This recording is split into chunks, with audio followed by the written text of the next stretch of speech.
Será que o trauma por um estresse pode passar com o tempo?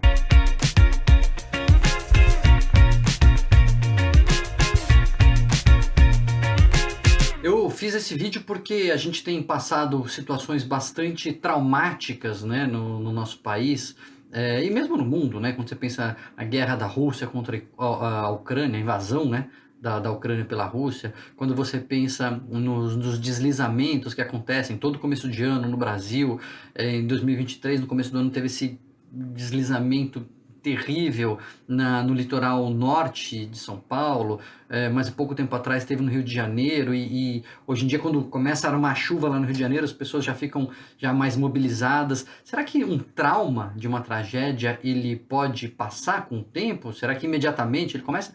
Como será que essas diferenças acontecem? Queria falar sobre isso no vídeo de hoje, sobre as diferenças principalmente entre a reação aguda ao estresse e o transtorno de estresse pós-traumático. Falar isso, claro, depois que você se inscrever aí no canal, já clicar nos alertas para receber aviso quando tiver vídeo novo e deixar o seu like se você acha que temas como esses são importantes.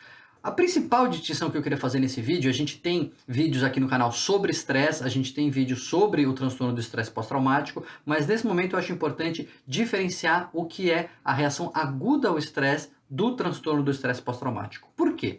Passado numa situação de grande estresse, agudamente ali, não é que aquele estresse crônico do sujeito que trabalha sob pressão, né, não estamos falando do dia a dia, da violência urbana, estamos falando de uma coisa pontual, uma tragédia, um deslizamento, um bombardeio, um sequestro, né, situações em que ameaçam a vida.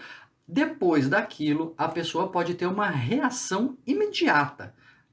E que ela muda, ela fica diferente, aquilo fica voltando na cabeça da pessoa, ela fecha o olho, parece que passa um filme, ela fica lembrando, fica com dificuldade de dormir nos primeiros momentos, ela fica tensa, fica assustada, né? Parece que qualquer coisa assusta, ela tá o que a gente chama de hipervigil, a vigilância fica aumentada, tudo é ameaçador, ela fica inquieta, né? Por quê? A ansiedade está muito alta, ela passou por uma situação de grande estresse, de grande ameaça, o cérebro fala, peraí, o que está acontecendo? Vamos ficar olhando aqui, vamos ficar monitorando, não baixa a guarda, e isso traz esse grande desconforto, essa mudança, né, no dia a dia da pessoa. Dá para entender, né? Então a pessoa fica ali bastante traumatizada, vamos dizer assim. Fica mais difícil se alegrar, parece que as coisas ficam mais difíceis mesmo, nada é muito legal, você não consegue animar a pessoa, ela não consegue se animar, pode ficar mais irritada, pode ficar mais explosiva, o sono ruim, enfim, ela não está bem. Essa reação que começa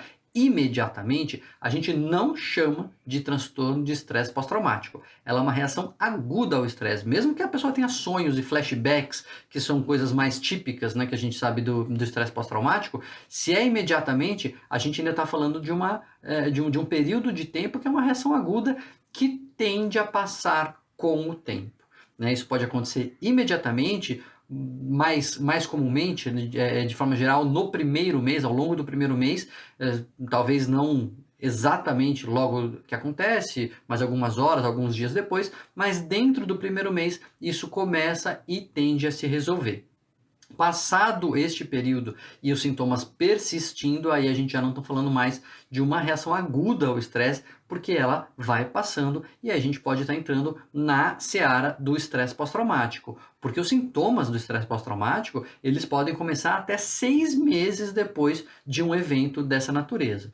Normalmente é um evento que é de grande intensidade, de gravidade, que tem assim ameaças à vida, ou morte mesmo, né? Ou ameaça à própria pessoa, a pessoa até vê alguém morrer e passado um tempo, isso ou não começou no primeiro momento e começa mais tarde, ou começa como uma reação aguda e persiste no tempo.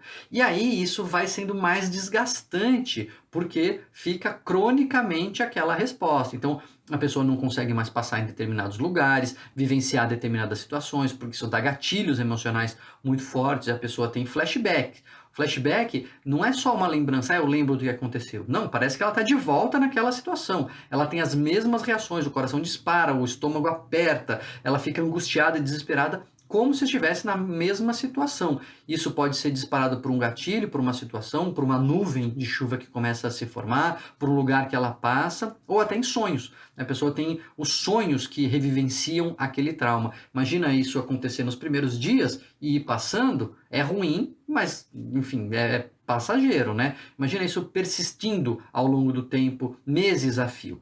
Então a pessoa vai ficando emocionalmente distanciada para meio que se proteger dessas reações, ela vai ficando o que a gente chama de embotada, ela vai apagando as suas próprias emoções, se contendo, né, emocionalmente, e também começa a ter evitação. Ela tem a sua círculo de vivência, né? A sua experiência de vida, ela vai ficando restrita porque ela evita coisas, ela foge de lugares, ela vai restringindo a sua liberdade. Então, ela tem essa revivescência, ela tem esses flashbacks, ela tem essa apatia emocional e ela tem essas evitações. Isso ao longo do tempo pode também levar a desenvolver um quadro depressivo, né? A pessoa acaba desenvolvendo comorbidade com depressão, porque o desgaste emocional é muito forte. O tratamento da reação aguda ao estresse, nem sempre você vai entrar com uma medicação, às vezes você espera, você observa, você faz um suporte de terapia, um suporte familiar muito intenso, né? A pessoa se sentir amparada, sentir que não está sozinha, é muito importante.